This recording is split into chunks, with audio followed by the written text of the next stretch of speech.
জয়গুরু। আজকের আলোচনার বিষয় ধ্যান। শ্রী শ্রী ঠাকুরের সদ্নাম গ্রহণ করেছি, শ্রী শ্রী ঠাকুরের ভাবধারা অনুসরণ করে চলছি। আমরা সবাই ধ্যান করি, কিন্তু অনেকেই হয়তো ধ্যান সঠিকভাবে কী করে করতে হয় সেটা জানি না। আজকের আলোচনার বিষয়টা এটাকে কেন্দ্র করি। আসুন জেনে নিই শ্রী শ্রী ঠাকুর এই ধ্যান সঠিকভাবে করা বিষয়ে কী বলে গেছিলেন।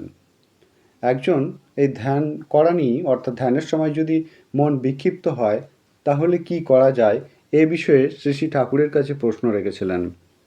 তিনি তখন বলেছিলেন, দেখতে হবে অনুরাগ যাতে পারে, চাপাচাপি করতে নেই, তবে বিক্ষেপের দিকে খেয়াল না দিয়ে জপ ধ্যান করে যেতে হয়। তখন আরেক গুরু ভাই শ্রী শ্রী ঠাকুরকে এই অনুরাগ বিষয় নিয়ে প্রশ্ন রেখেছিলেন। শ্রী শ্রী ঠাকুর, আপনি বলছেন যাতে করে অনুরাগ বাড়ে সেদিকে খেয়াল রাখতে হবে, কিন্তু এই অনুরাগই বা কেমনভাবে বাড়বে? তখন তিনি তাকে জানিয়েছিলেন, ভাবতে হয় যেন আমি আমার প্রেমিকের কথা চিন্তা করছি।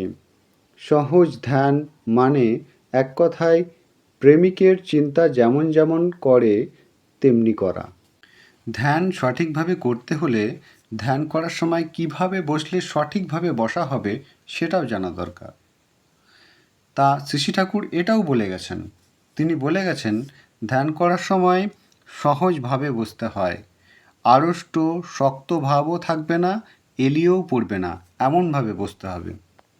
আজকের আলোচনা এ পর্যন্তই। আলোচনা প্রসঙ্গে পঞ্চদশ খণ্ড, পৃষ্ঠা 244। সকলে সুস্থ থাকুন, ভালো থাকুন। জয়গুরু।